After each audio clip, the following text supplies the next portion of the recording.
No intro, no outro, just real talk. If you haven't heard me say this before, stick around, watch the channel. You're going to hear me say it again. Vagueness is the enemy of good and evil alike. I'm so sick and tired of people coming on the internet and trying to ruin one another's lives with allegations that are so vague that they can neither be true nor false. They can neither be good nor evil. They're just vague. People line up for their opportunity to get on camera or just get behind the keyboard on Twitter and make up allegations that are so vague that nobody can ever clear their name. And on the other hand, the people who actually join in the orgy of hatred and denunciation, 21st century phenomenon of cancel culture, they rarely can say with any certainty what it is they are denouncing and canceling someone else for. They're canceling someone just for being a predator. They're canceling someone for being a misogynist. They're canceling someone for being a dangerous, despicable person in terms so vague that they never can be specified. All right. We all have to challenge ourselves, not just to speak with precision, but I think also to calibrate the allegations we make against other people. Now, if I say that I think Vegan Gains is a terrible person, in what sense precisely do I mean he's a terrible person? And how terrible are we really talking about here? Let's say something. If I found out that my sister were getting married to Richard, that my sister were going to settle down and get married to Vegan Gains, I'd be concerned. I'd be concerned for her safety. I wouldn't just try to warn her. I wouldn't just talk her through. Look, do you know about this guy's various red flags? Do you know about his various mental problems? Do you know about his record? Do you know about all the videos he used to have on YouTube that have been deleted and that he now lies about in retrospect? Do you know about the evidence of what kind of guy this is and what is getting yourself into? Sure. If my sister were going to get married to Vegan Gains, I would have grave doubts that she would be alive just 5 years from now. And I would have doubts that Richard himself would be alive 5 years from now. He is someone who's been teetering on the brink of a range of both destructive and self-destructive behaviors. The scariest part being that he's become less and less honest about it over time, more and more deceptive and manipulative about it over time. I was talking about Richard on this channel at least 5 years ago. Maybe it's closer to 7 and 8 years ago now. And one of the things I used to be able to say in his favor is, well, look, he's got a lot of problems. There are a lot of things wrong with him, but at least he's really honest. And I can't say that for Richard anymore. Now I can say he's got a lot of problems and he's being dishonest and manipulative about all of them. And those of you who are cursed with a long memory will know the extent to which he's lying about what he said and why in videos of just a few years ago. Now, a couple things that are interesting to me just in the first 2 or 3 minutes of this dialogue that's been shared with the public today between Richard and this comedian. God, how now forgot his name. Isaac, what is his name? Isaac Butterfield. That's it. Isaac asks Richard why he is so cruel to other people. I'm changing the wording slightly here, and I'm omitting swear words and curse words that come up in the original. But he asks Richard, in fact, why are you such a terrible person to other people? And Richard's answer is that he believes all other people are more terrible still. This is a philosophy you're going to counter again and again, which is people justifying their own cruelty by projecting their own negative traits onto others and claiming that they're universal, or even claiming that if they're not terrible and cruel and violent to other people, those other people will be first. This is a very crude, very childlike form of psychological projection. Now, to my knowledge, that issue, the conversation doesn't go down that rabbit hole any sooner. But let's do this now, just myself with my audience. Yes, so someone who's seen the video is filling in the blanks for what the curse words are. Someone says, Isaac used another C word. Yes, yeah. He's saying to Richard, in effect, why are you so cruel to your fellow human beings? And Richard says back, not in precisely these words, that he believes all other human beings are even worse. Okay, well, you know what, Richard? If my sister were going to get married to James Aspie, I wouldn't be concerned. I wouldn't be. I'm a critic of James Aspie. I think there are a lot of things wrong with James Aspie. I can sit here and criticize James Aspie's approach to vegan activism. I can sit here and criticize James Aspie's approach to YouTube content creation, zero budget filmmaking, however you want to put it. There are things I really disagree with James Aspie about. If my sister were getting married to James Aspie, I'd have no concerns whatsoever. Right? If my sister were getting married to Richard, we're getting married to vegans, I'd be afraid for her life. Okay. And as I say, to be fair, I'm afraid for Richard's life too. You guys can sit here and ask yourself, do you really think Richard Burgess, do you really think Vegan Gains is going to be alive just 5 years from now? My answer is maybe. I've made many videos criticizing Durian Ryder. Okay. Durian Ryder is another would-be leader of the vegan movement, very eccentric guy. I have made videos criticizing Gary Yourofsky, deeply flawed character. All these people, there's a lot wrong with them. There's a lot wrong with Gary Yourofsky. There's a lot wrong with Durian Ryder. There's a lot wrong with Aaron Janis, the people who are leaders of the vegan movement. There's a lot wrong with these people. Okay? I've got to tell you something, Richard. It's completely ridiculous for you to say that everyone else is just as terrible a person or worse, that everyone is more cruel than you are, that everyone is more terrible than you are, and therefore you're justified in behaving the way you do towards others, or therefore you don't even question it. If we were to put these people on a spectrum, like, I don't know, you guys can decide. So at one end of the spectrum, we have Richard, we have Vegan Gains, and I don't know who you put at the other spectrum. The degrees of how terrible these people are, well, again, there's a lot wrong with Gary Yourofsky. We've seen Gary Yourofsky have a number of kind of manic breakdowns on camera. We've seen him make a number of, frankly, violent rants. We've seen Gary Yourofsky talking about killing people, violence, terrorism. We've seen him crack. Put it that way. We've seen him go a little bit crazy on camera. And I have my criticism of the guy. All these people, I can find fault with them. All right. Richard, you're worse. And you know what the tragedy is, Richard? I think you know that you're worse. I think you know that when you wake up in the morning and look in the mirror, that you are not even as good a person as James Aspie. This is not to compare yourself to some unimpeachably high standard of virtue or intellectual self-discipline or intelligence or anything else. I think you, Richard, struggle with a real sense of inferiority, even in comparing yourself to other vegan YouTubers, other opinion leaders in this movement, other YouTubers who are in the same category as yourself. And if there is one person on YouTube that you remind me of, Richard, in your philosophy, in your justification of doing unto others, because you assume that they would do the same thing to you.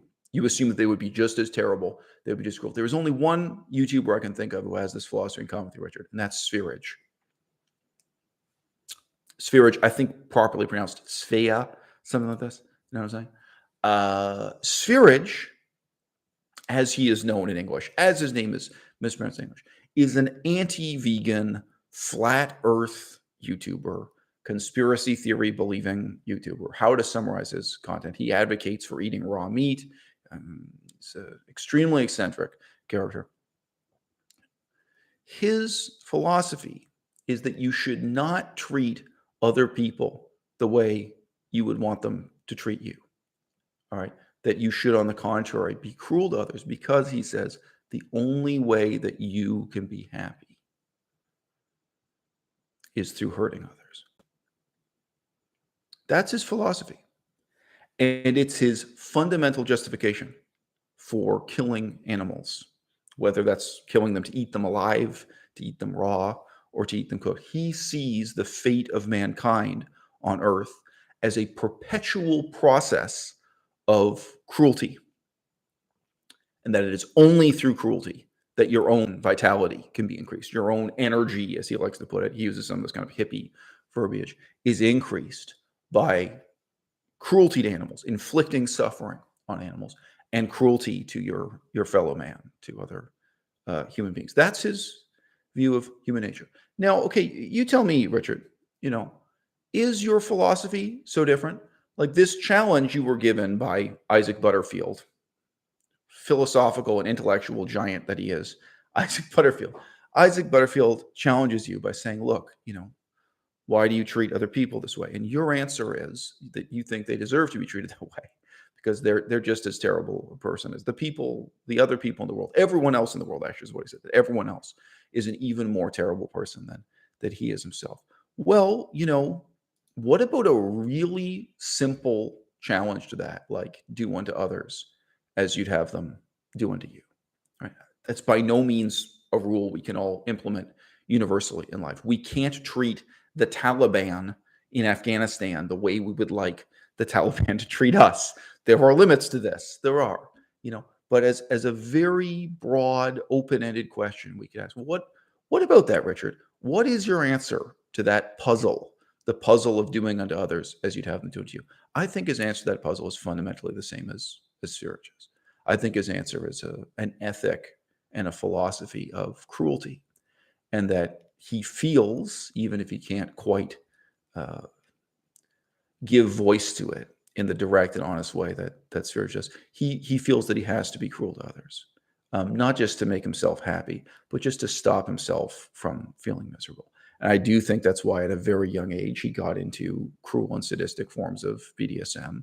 That is why at a young age, as he has described himself, he got into acts of violence against other boys. I can't even say other young men, which he has himself described, and I don't have to. Well, someone in the audience just said Richard is a sociopath. I'm going to tell you the truth.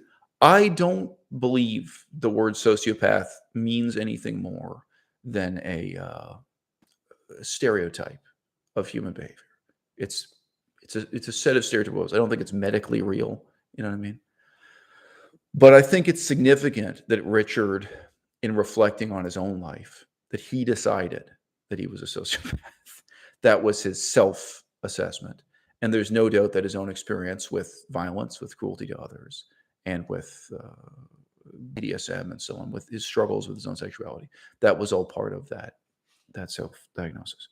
Now, the very next topic that comes up in this debate, can I call it a debate? This discussion between Richard and Isaac Butterfield, is that Isaac says to him, somewhat incoherently, with no particularly smooth segue or transition, he says, look, when I disagree with you about these things, and your first reply or your immediate response is to challenge me to a fist fight, is to challenge me to violence.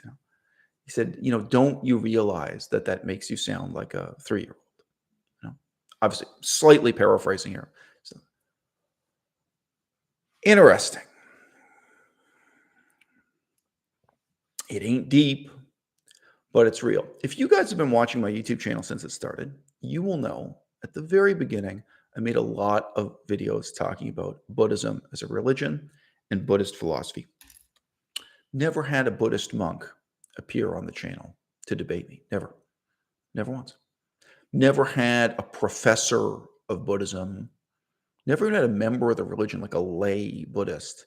Well, why do you think nobody in the Buddhist religion wants to debate me? I had YouTube videos. I had articles, some of them peer-reviewed articles, but articles backed up with research and citations and years of study of the ancient scriptural language. So I knew a lot about Buddhism. Isn't that funny? Now, what do you think it would accomplish if I were to imitate Richard's method and make YouTube videos or otherwise reach out to people, shout them out, or send them email demanding that they have a fist fight with me, demanding they have a cage fight? If I were not just trying to debate them or trying to challenge them issue, but I was threatening to beat them up. If I were insulting and reviling them and saying they don't really believe what they say they believe, or they can't really back up their position in debate because they won't fight me. And if, I'm not going to use the same curse words he uses, but he uses all kinds of words to insult people's strength and manliness because they won't fight him. Again, Richard has a lot in common with Sverich. We can turn this around.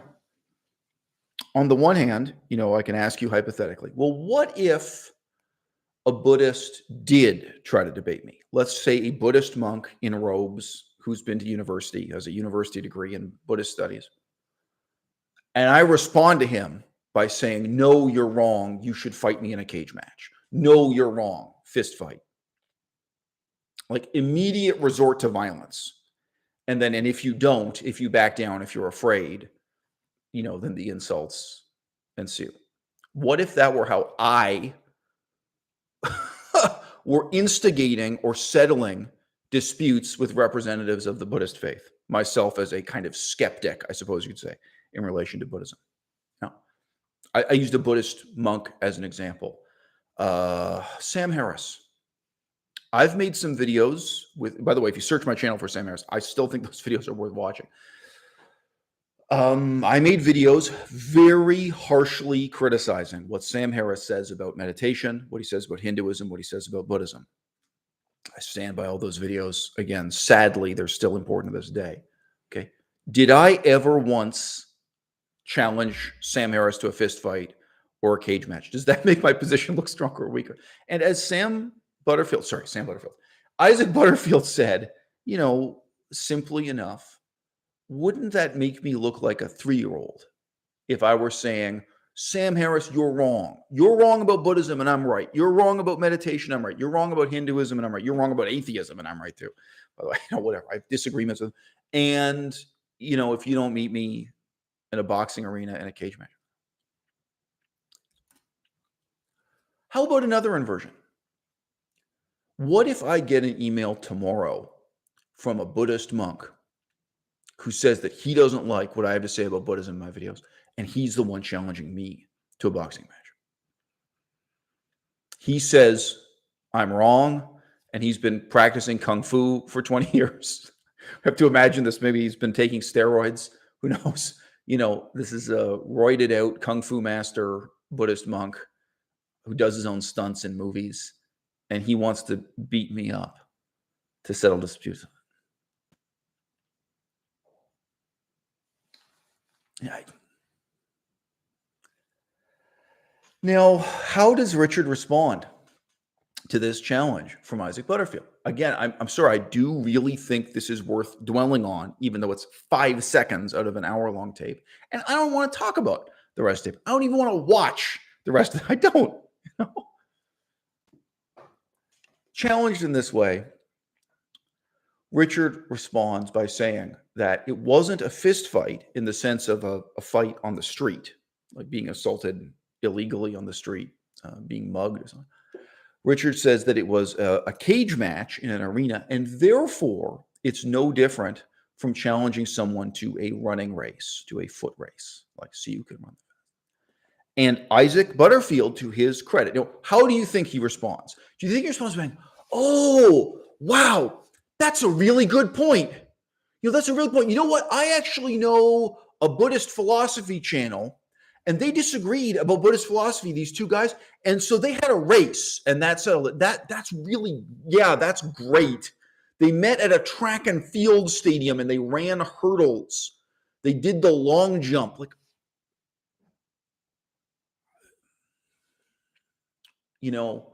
Okay, so your point is to shift the emphasis from violence over to this being a sporting competition. Now, they do get into the fact that it's not just a sporting competition.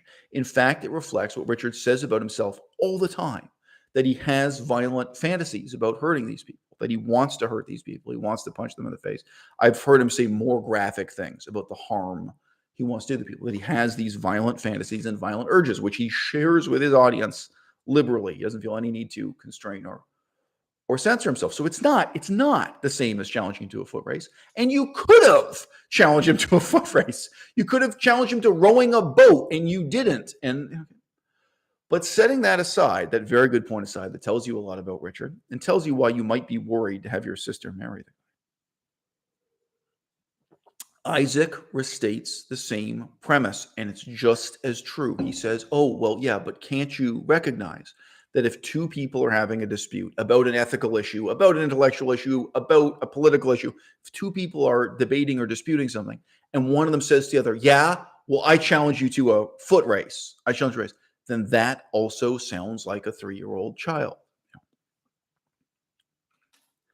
Now, from my perspective, the saddest part of all is that if Richard were pressing this argument against someone else, he would recognize all of these things. I think Richard could very easily revile and insult someone else by trying to win an argument through a fist fight instead of actually being right or wrong.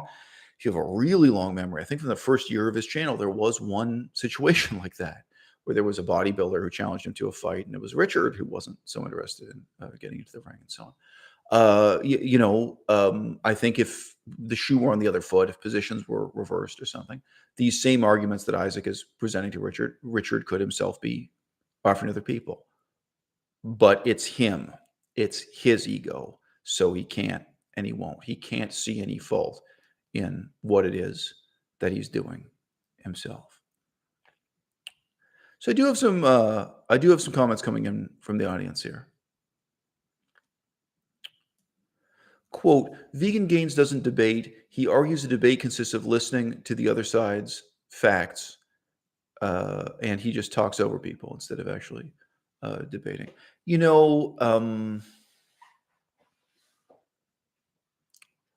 I think this comes back to the first point made in this video. All right. Richard is himself stupid. Richard is himself ignorant. Richard is himself poorly read. I don't think he would ever even claim to be a well-read person.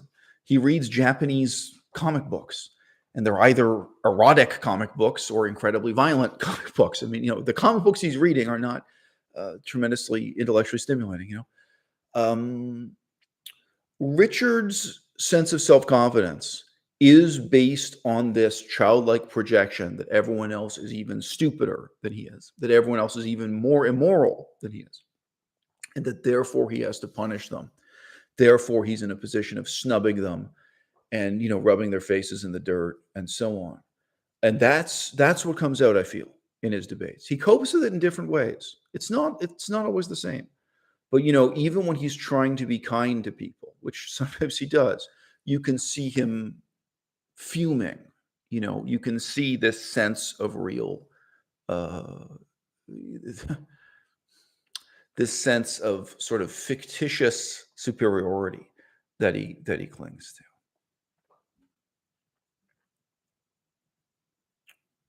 Now, look, sorry. So there's some more comments here about the nature of debate and what Vegan Gains is doing wrong with debates. Let me ask you guys, what is the point of a debate?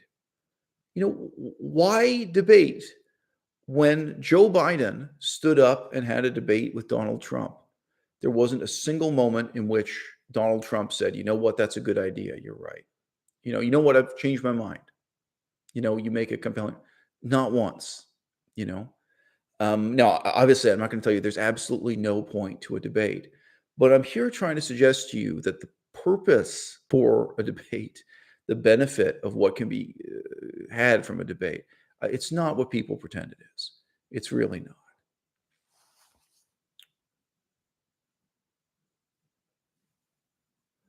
Okay, so someone here says, quote, sociopaths are real. It's a mental disorder. It's true that people misuse the term, but Richard shows all the signs. So I'll tell you what I think is real, Higurashi. Presuming that is your name. I think that when someone dies, you can perform an autopsy on them, right? And if there is a visible malformation in the brain, that's real.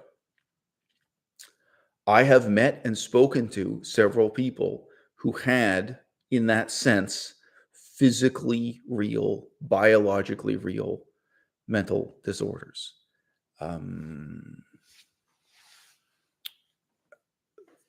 Psychopathy, sociopathy, being a sociopath, these are stereotypes. They are cultural stereotypes. And what is considered sociopathic in English-speaking American culture is not the same as in Cambodian culture. And it's not even the same in Cambodian culture as it is in Vietnamese culture, okay? Likewise, narcissism is just a stereotype about behavior, which originates in a poem from, well, ancient Greece and ancient Rome. It's really especially the one written by Ovid in Latin in Metamorphoses. But, okay, there's a Latin poem, which is it's humorous, by the way. There's a satirical poem in Latin, and thus we have this idea of narcissism. And a narcissist can die, and when you dissect the corpse after death and you perform an autopsy, this so-called medically real mental disorder you're thinking of, you will find, whether it is under the knife or with the MRI scan or the X-ray, you will find there's nothing there. And the deeper tragedy is this: to what extent do people have a choice? To what extent can they change? Now, I've known Richard for more than 5 years. We could try to figure out what it's been, 7 years or what. How different a person would Richard be today if he had just quit playing video games and started reading books? No other changes. Just that. Just that. Now you could come up with a whole bunch of hypotheticals that would have developed and would have changed his character. Richard had cognitive awareness that he was some kind of misanthrope, that he had violent, hateful tendencies. What if he had actually taken up some kind of humanitarian work? Yeah, sure, partly to help other people, but partly to counteract that tendency in himself, And it's hard. I mean, you can grow up in a situation where you really feel that everyone else is even more of a terrible person than you are. Everyone else is more of a jerk. Everyone else is more cruel than you are. To some extent, that may have been his experience in life. He may have felt that his own family was unloving, or that his contemporaries at school were unloving towards him, or were cruel, or what have you. Well, you can go out and have the experience of really showing loving kindness to others, of really ministering unto others, really caring for others. And then some of the time are going to appreciate it, and they're going to be loving and caring back towards you, right? So he could have done humanitarian work for his own sake, for his own ethical and intellectual moral development. And I know he hates Christians. I know he hates Muslims. He could have done humanitarian work with Christians. He could have done humanitarian work for Muslims. He could have gone to Syria and helped, Muslim extremists in Syria, help people whose homes have been destroyed by, the rise and fall of ISIS or what have you, people he wouldn't normally sympathize with, and then have that experience and sympathize with their suffering, even if you disagree with their religion and politics and everything else. Okay, how much of a different person do you think Richard could be today?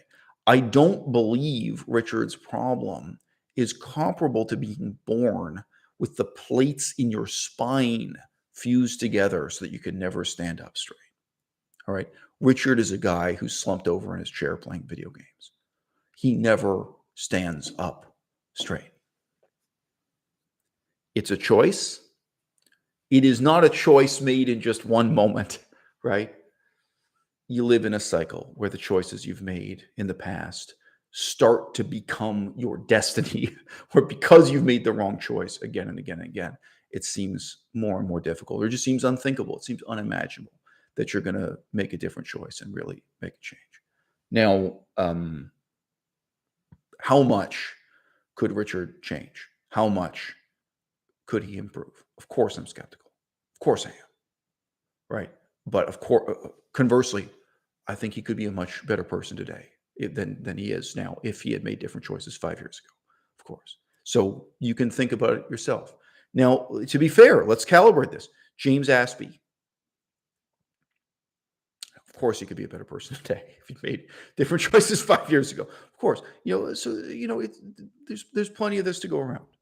And look, I examine myself in this way too. I do think I have terrible disadvantages in life, some of which are biologically real. I do think I have flaws in my character that I've had to struggle with and I've had to cope with in different ways, which includes why I got involved with Buddhism and Buddhist philosophy in the first place. Obviously it's not a terrible thing to do, but it reflects certain kind of darkness in my character. Like there are things wrong with me that led me to get involved with Buddhism as a religion, led me to get involved with humanitarian work, helping poor. Now, of course, any of you can sit here and say, "Oh, gee, well, what a terrible thing to do," going to Cambodia and Laos and trying to do humanitarian work, trying to help poor people. But I'm telling you, like, I'm not lying to you. You can lie to yourself. It's on you, But I'm being honest with you. There's real darkness in me. There's stuff I was struggling with. Things. Some of them are things I inherited from my parents. You could say trauma or whatever. I mean, these are such vague terms. But some of them are kind of defects that were produced by my upbringing, by my parents, by the school system and culture I was raised in. And some of them even are, I think, genetic. They're things I was born with. Well, I struggled and struggled, and I became a different person. There's nobody in this audience now who knew me when I was 18 years old, but I've come a long way. Richard hasn't, right? He's still stuck with really, the problems he had at 18. And as I say, sadly, he's become dishonest about it. Whereas before, there was a certain kind of nobility just in his earnestness, his openness, and in reflecting on it.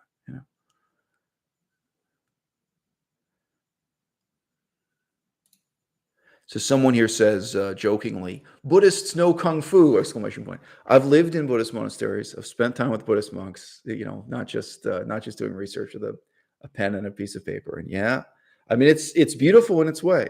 You can wake up in the morning, and they always wake up ridiculous. It's 5:30 in the morning or whatever it is at the monastery, and there's a skinny old man with a wooden bow staff, with the rising sun, standing on the parapets, doing the kung fu movements. There are guys who live that, they're living exemplars of that tradition. Does it make sense for Buddhist monks to do military training? No. That's all it is. It's just military training from a few generations ago. Outmoded. I mean, does it make sense for Buddhist monks to do Krav Maga, the current generation of military training for handicap? No. But no. I mean, that's real. That stereotype exists for a reason. There are Buddhist monks. Pardon me. There are Buddhist monks who practice kung fu and all manner of martial arts. There are Buddhist monks who practice with a full spear, with a sword. There were Buddhists really, all that stuff. They don't just play the chimes, those guys, and they have a lot of time on their hands, a lot of hours in the day. Living that life when I was actually living on a monastery. Didn't have any access to the internet, didn't have a cell phone, didn't have anything else. Yeah, you'd be amazed just how many hours there are in a day.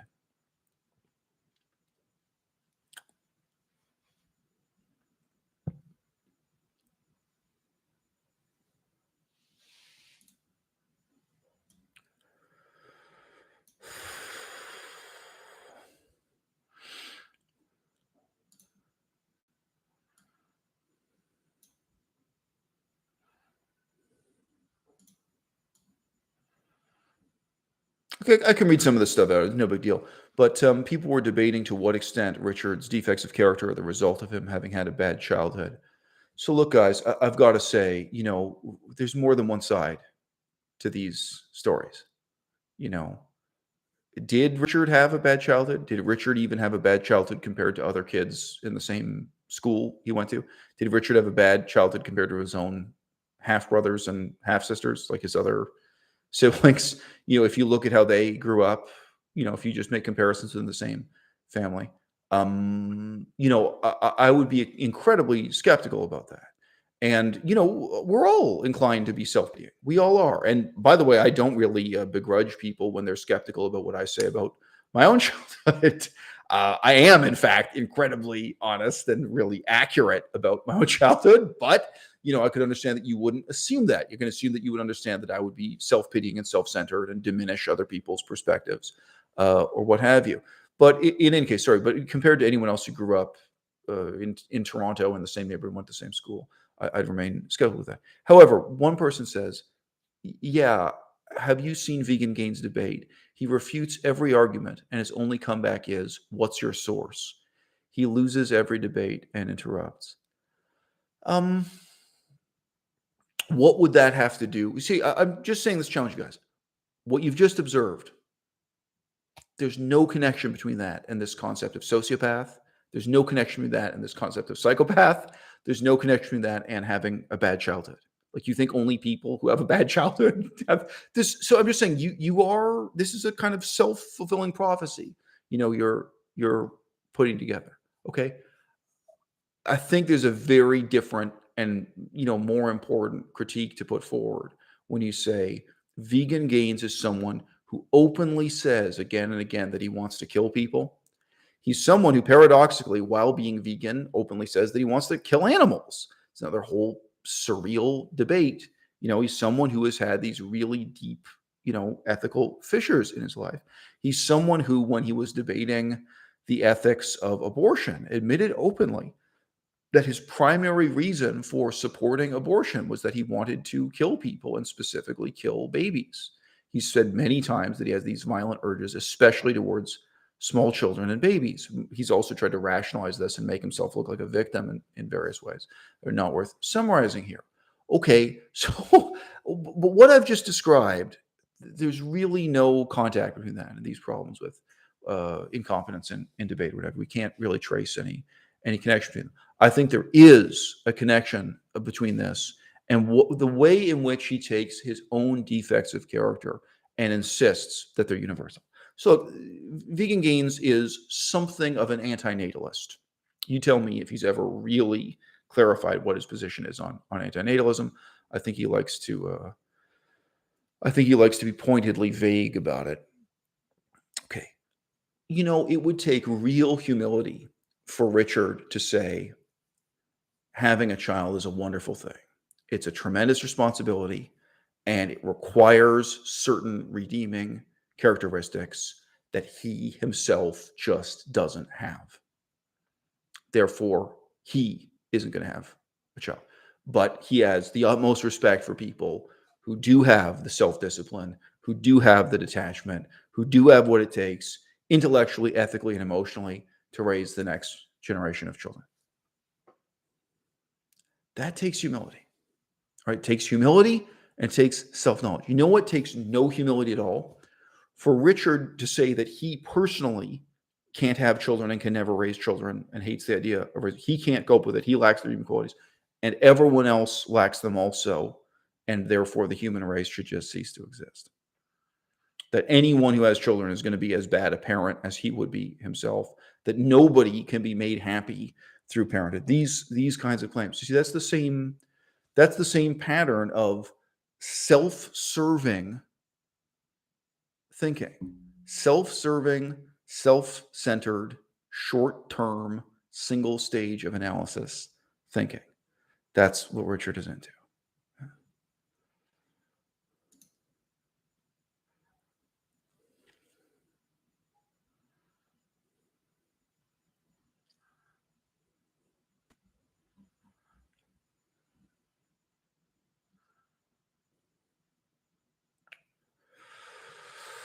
So yeah, someone who calls himself Weird Guy in the audience says, quote, "He's sad. He started bodybuilding to impress women. That kind of shows me who he truly is. I work out so I can fight or be better at sports, so that it gives me an advantage." Well, so and someone else was asking, have you seen him say that? I have seen him talk about that aspect of his life, the role of self-image, and he's described himself as struggling with something like anorexia before too, of constantly looking in the mirror and feeling that he's fat, feeling that he needs to be thinner, and he blames his mother for this.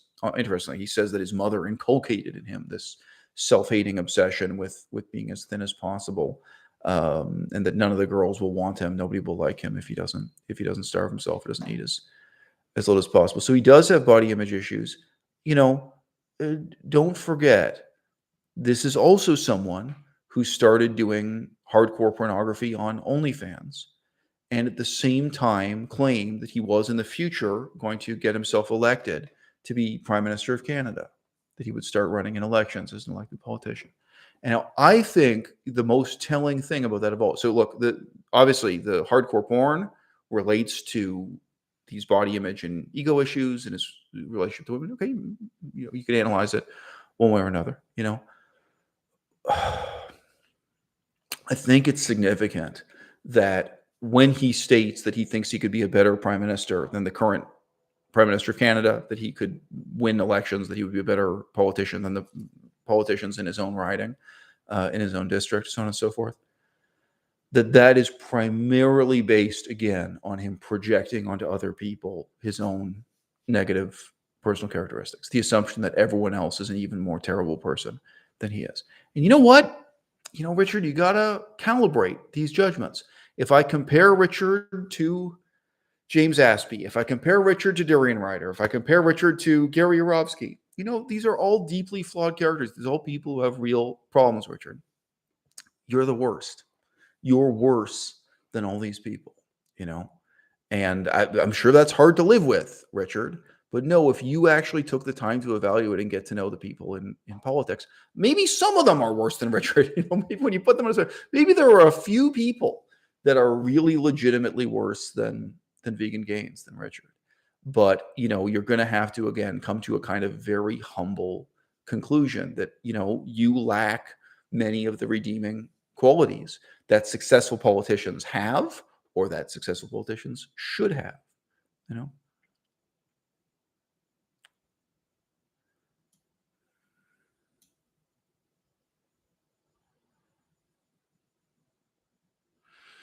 Oh, somebody's bringing up some anecdotes I told about Buddhist monks in the past. Well, you've been watching this channel for many years. You can remember those videos I made. But I am disappointed. I would love to do more videos about religion, even just atheism and Christianity, Buddhism also. It's a disappointment that I have no colleagues and I have no contemporaries in that respect. I bought a book recently just to make some videos talking about atheism, but I've been busy with other books and with writing my own book. But yeah, that's still something I really care about.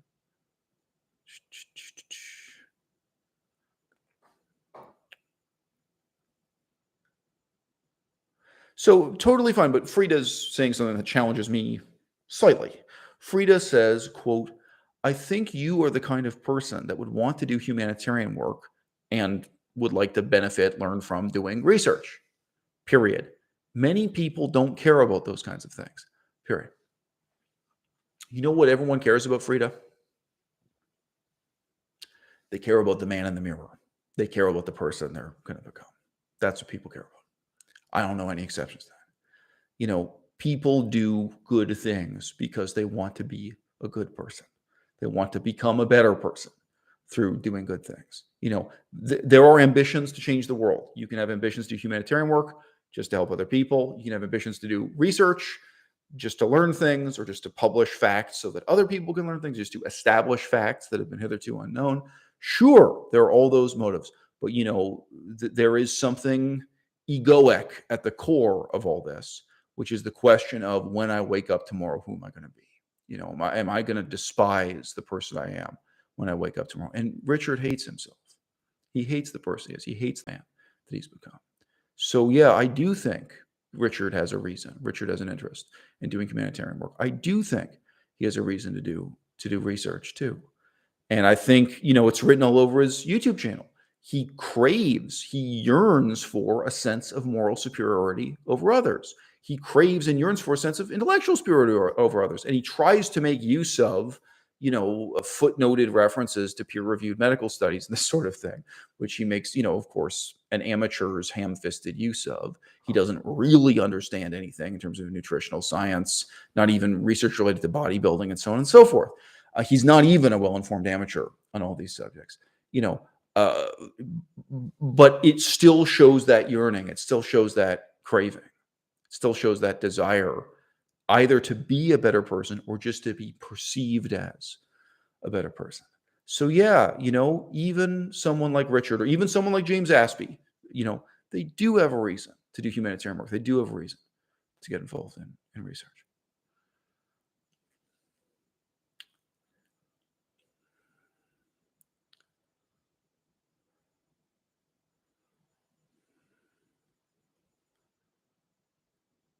So yeah, weird guy is again reflecting. He doesn't remember the exact video, but that's right. I told this long story about a Buddhist monk whose hand is swallowed by a snake, a python, and so on and so forth. That is correct. If you dig through far enough, you'll find that again on my YouTube channel.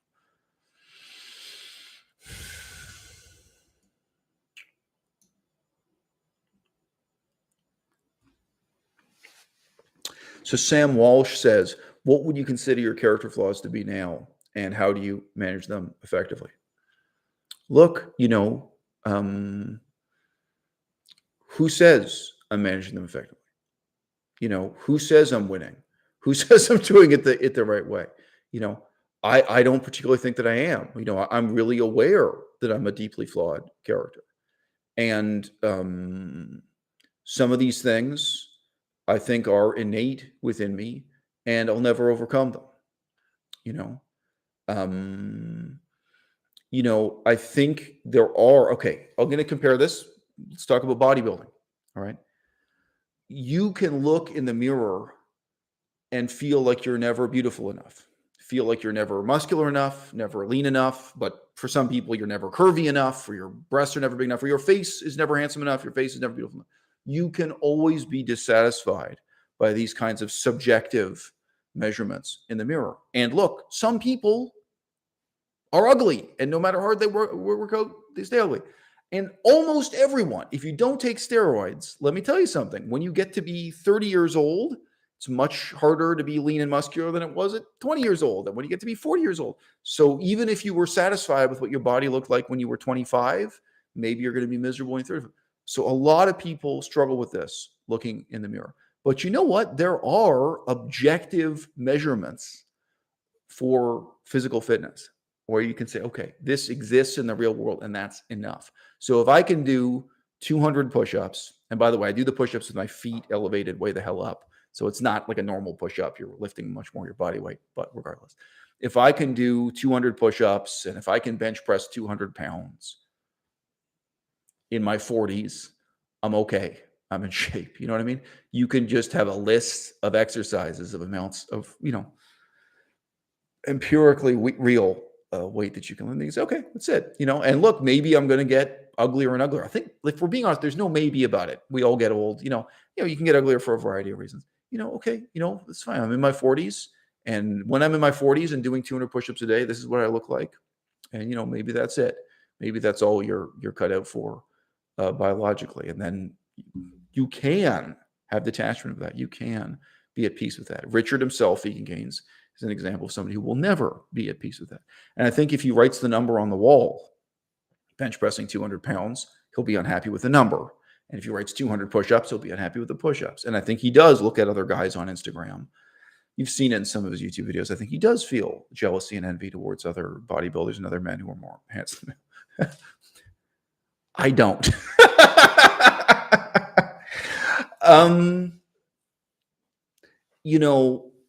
Okay, in your intellectual life, in your emotional life, what's the equivalent? Now, I've got to say, I confirm, like, objectively, the measure that I'm okay, that I'm coping with my character flaws effectively, if you want to put it, is my creative output.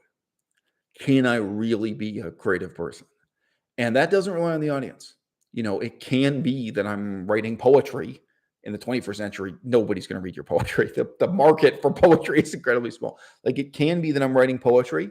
It can be that I'm writing and illustrating storybooks for my own daughter. It can be creativity in forms that are not as monetizable as YouTube. But I can say, all right, look, if I'm really able to be creative, if I'm really able to work and be productive, then I'm coping with everyone else. That for me is the kind of tangible, objectively real measure equivalent to doing 200 push-ups a day, where you're not just looking in the mirror and evaluating, are you okay? When was the last time you saw the smallest spark of creativity from Vegan Gains, from Richard? At the start of this video, I said, look, it's really sad. He used to be honest about his problems, and now he's dishonest about them. You know what? He also used to be a creative person. Now he's not. Now he's not a creative person at all. Now he is just a morose, resentful, violent person. There was a time when he made up elaborate comedy sketches. I think he made up songs too. Maybe I'm giving him too much credit. Maybe song would be an exaggeration. But there used to be a kind of theatricality and creativity to what he was doing, and that side of him has been dead for a long time. So that's a red flag. That's a warning. Now, look, Melissa's here with me. So Melissa's known me for approximately 5 years at this point. I would say to you that even within those 5 years, you could look at the times in my life when I was really doing badly, when I was really suffering, when I was really falling apart, put it that way. And you used to say to me, no one can tell you've got your act together. Like, I remember you said it in different ways. You're like, what do you mean? You're so productive, and you wake up in the morning and you're doing all this reading, and you're doing, like, you're such an active, positive person. How can you say you're falling apart? And by the way, there's a lot of truth to that. That's not that she's delusional. It's not that she's just in love with me. I know what she means. Like, during those times when I was saying to her, look, I'm falling apart. Like, there's a really dark time in my life. Like, I'd say that to her, but she'd say, like, look, I can't believe it because you're such a positive, active person. But I would point out to you, and I can remember saying to you, I said, look, for the last several months, I haven't been writing and illustrating short stories. I haven't been, whether you want to say, I'm just saying poetry for convenience. I haven't been drawing. I haven't been writing. I haven't been like, that's, and obviously, I mean, I'm very honest with Melissa. I did give voice to what it was I was so upset about, and what I was so broken down about, and what it was I was struggling to cope with. So in that sense, she can't say it's hard to see what was wrong, because I was explaining it. But I get her point. Like, her point is, like, well, in the rest of your life, 12 hours a day, like, you seem to be coping so well. So look, it's a long answer, but to an important question. And you asked, how do you manage them effectively? And I think I gave you the more important answer, which is, how can you tell? How can you tell if you're managing them effectively? Because the easiest thing in the world to delude yourself about. And again, Richard gives us lots of examples of that. If we want to stay on vegan gains as the locus classicus for this video, Richard claimed he was cured so many times. He claimed that he used to be a psychopath, but now that he's used magic mushrooms, he's cured his condition. He used to have this problem, then he was miraculously cured. He had depression, but veganism cured his depression. One crazy scheme after another, where he's convincing himself that he's managing, or that he's overcome his problems. So yeah, I'm giving you maybe the more important answer to that question.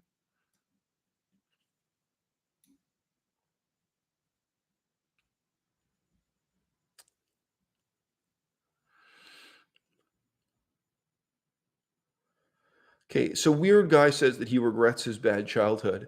He can't fight anymore, and he's scared. Okay, you know what you get to control. You know what you get to change: the future. If that's not enough for you, and I'm being real here, not just the next 5 years, not just the next 10 years. You get to change the next 1,000 years of what happens on planet Earth. And I mean, I do not support Donald Trump. You think Donald Trump hasn't changed life on Earth for the next 100 years? Yeah. It doesn't take that much imagination. It doesn't take that much brilliance. It certainly doesn't take that much hard work. I don't think anyone could praise Trump for his work ethic. You know what I mean? Yes, you can. You can change life on Earth for the next 100 years and for the next 1,000 years. And, you could compose a little limerick, a little song that anyone can perform, that gets recited like a Christmas carol again and again by 1,000 people and 10,000 people, and taught from parent to child. And I hope it'll be better than the Christmas carols I was taught as a child. You can come up with something. You can create something meaningful that's going to inform and change other people's lives, and of course, that's going to inform and change your own. So, you know what? You're right. You can't do anything about your childhood. You can't do anything about the past. You can't even do anything about what happened yesterday. But what you can change is the future, including who you are. And as I say, if the future is not enough for you, quit now. But it should be, because the future is worth a lot more than the past. It really is. And think of all the people in history who suffered and struggled and died such meaningless lives with so few options, such, grim horizons. People who did not have the convenience of a flushing toilet, and how much all those people from the past, from history, would have much preferred to be here today, contesting the future that we all still share.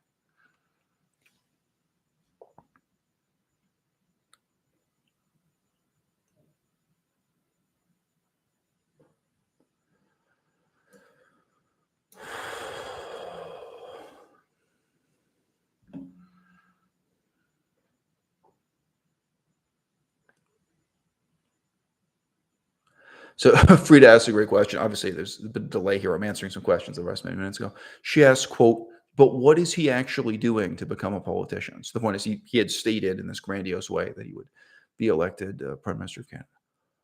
Frida, what is Vegan Gains doing to become a nutritionist?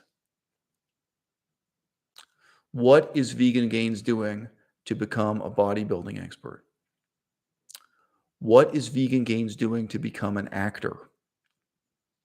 What is he doing to become a stuntman, to play leading roles in movies? Do you guys remember he had several years of boasting about that was the next phase of his career, that he was going to be an action movie star? What has he been doing to become an actor? Okay. What has he been doing to become a vegan activist?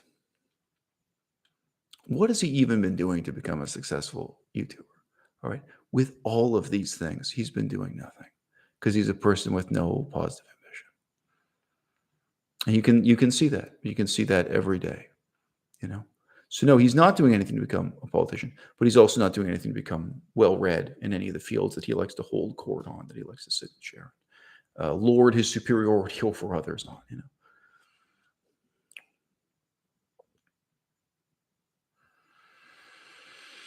Okay, Frida asks another great question here. She says, what do you think it takes for a person to keep striving to become that better person they would want to be? Okay. Frida, I'm going to tell it to you straight. For the vast majority of people, the motives are no better than fear. Fear, revenge, resentment, money, fame, power, respect, sex. Most people's reasons for self-improvement, for wanting to have a more meaningful life or to be a better person, they're dark. But nevertheless, you know, it leads them to the light. You know, what can I tell you? It nevertheless has these positive and beneficial outcomes. And I'll bet there are tons of people who can say that they started doing X, Y, or Z because they were just trying to get laid, you know, whatever it was, but they really discovered the way to a more meaningful life through it. Certainly people go into the theater in order to get laid, you know, certainly people become artists, creative artists, or what have you. People become medical doctors, people become researchers for these dark motives. But sure, just to touch on fear again. Yeah, there's a lot of fear in the game. A lot of people motivated by fear. Fear of failure, fear of being like your own father, being no better than your own father, fear of despising yourself. Sure, you know. And a lot of people in that struggle, they don't have any clear idea of positively what it is they're running towards. They only know what it is they're running away from, right? At my age, my father had 9 kids. I probably have a higher sex drive than that guy. Probably. I'm just being real with you. You know, obviously it was a demon that plagued him his whole life. The only reason he didn't have more kids is that he got a vasectomy. Um, you know, I didn't want to end up like my father. Okay. I went to university.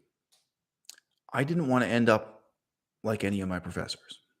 Not any of them. Not even the best of them. You know, like not even the. And there were some professors who took me aside and said, "Hey, you know, kid, you're really brilliant. You could have my job. You know, you could be a professor too. You get a PhD. You could be one of the special elite people." And these are professors who are telling the other kids that they can be social workers. So sure, you know, I had some encouragement. Well, guess what? I didn't want to turn out like my dad, and I didn't want to turn out like my university professors either. You know, so fear. And a lot of people don't know what they're running towards. They only know what they're running away from. They only have negative examples. I had someone write into me through Patreon, completely honestly, and they sent a couple messages saying, look, I watched your recent videos about living a meaningful life and being intellectual. But tell me, what is your example? What's your positive example of an intellectual? Then back a 2-word reply, Eisel Mazard. I didn't have any role models. I didn't have anyone to look up to. I didn't, and I didn't know what it was I was running towards. I didn't know what kind of a better person I would become or should become or could be.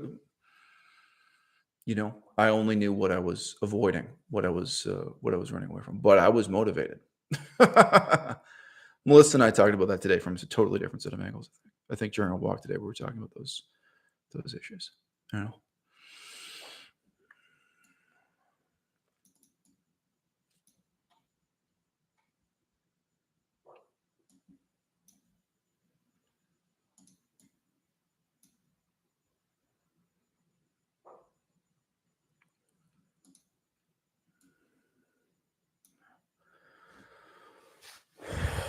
There are many people, so quoting Frida again, quote, there are many people that say all criticism is subjective.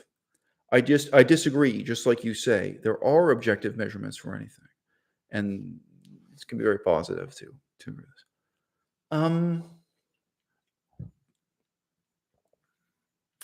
There are also just intersubjective measurements. I opened this video by saying, look, let's be reasonable. If we're going to condemn vegan gains, what is it we're condemning him for? To what extent and to what way is he a terrible person? And I said, look, if I found out he was going to marry my sister, I'd really be worried. And I'm just appealing to the audience. Sympathize. Think of yourself in that hypothetical situation. You find out that your own sister is going to marry vegan gains. And whoa, what are you going to say to her? How are you going to warn her? And then there were a whole lot of other people you may disagree with or despise, but you say, okay, if I found out my sister was going to marry James Aspie, it's no big deal.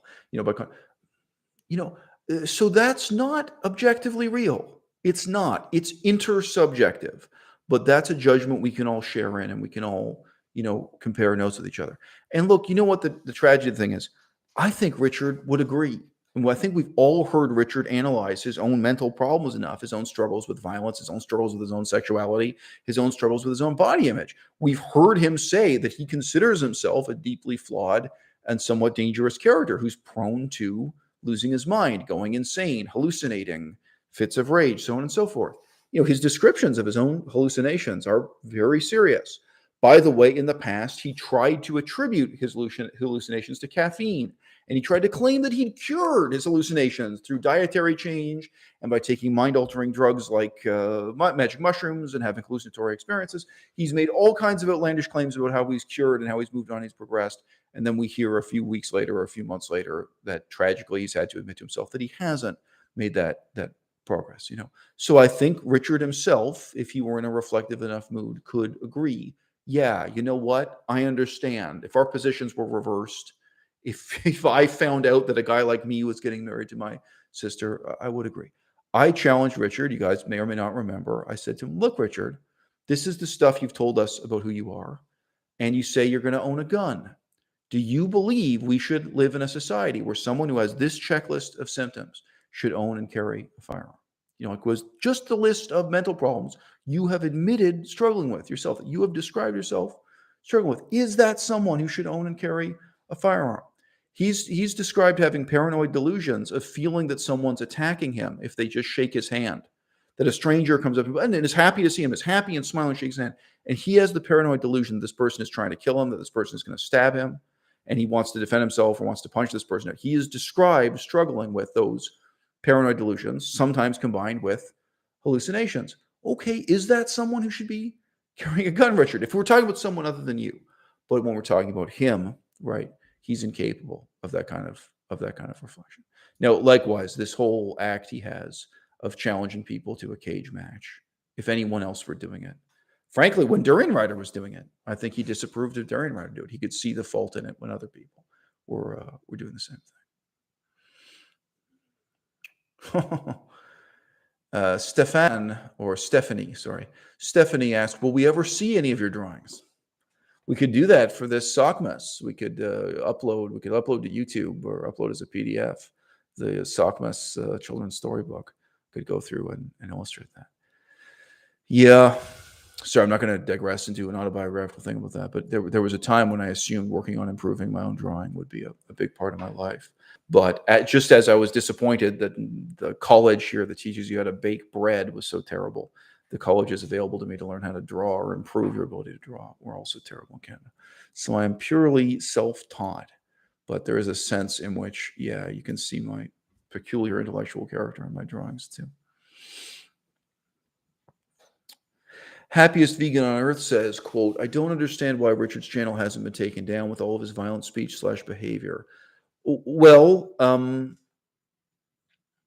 he doesn't have an Instagram anymore. He's banned from Instagram for life. He doesn't have Twitter anymore. He's been banned from Twitter for life. You'll never hear him say honestly why that was. Never.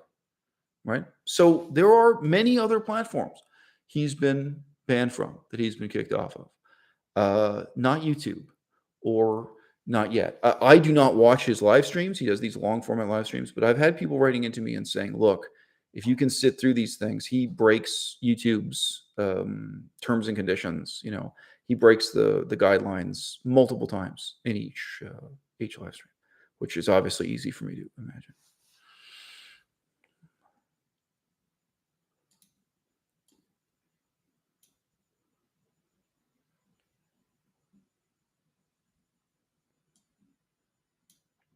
So a little forward comment from William McGeehan. William McGeehan says simply, quote, fear of the unknown. Okay, William, I think Richard is a great example for this. What do you think Richard is more afraid of? You know, the unknown, the person he could become, how these experiences could change him, or staying the same, being the same piece of shit he already is, that he's already been since his teenage years, you know, not growing, not developing. Like, you know, you can fear what's known. You can fear ending up like your own father, you know, as I said, just to put a face on what is, you can fear ending up like your own school teachers, you know. If you give a really simple example, we did all this research into having a career in the stock market, into studying for the CFA exams. Sorry, what are the other exams? The FINRA, right. The FINRA exams, getting the credentials necessary to work on the stock market in the United States of America. I think it's reasonable to be afraid of how that experience is going to change you.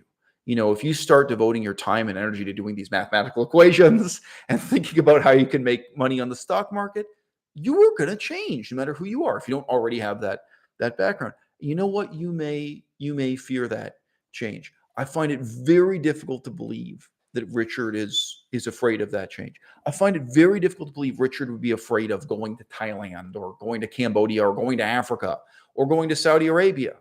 I find it difficult to imagine that he would be afraid, you know, in that sense. You know, it is worthwhile to talk about fear of the unknown. It is, sure. But, you know, you can also be afraid of stagnation. You can be afraid of waking up 10 years from now and being exactly the same person you are today, but worse. You know, you can be afraid of your own lack of growth and dynamism.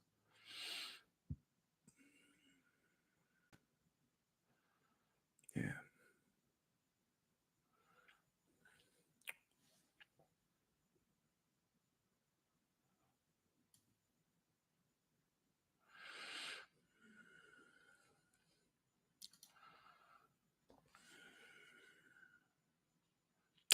Great question from Molly Smiles. Are you guys really moving to Los Angeles? Yes. And we're probably going to be asking people for advice on what apartment and what neighborhood we're going to get involved in, all kinds of boring details like that. So yeah, we have some paperwork coming up, but at some point you're going to notice something different in the background, and then it'll be fait accompli. We'll be living in Los Angeles. Okay, guys. Thanks for hanging out. Thanks for contributing to this discussion.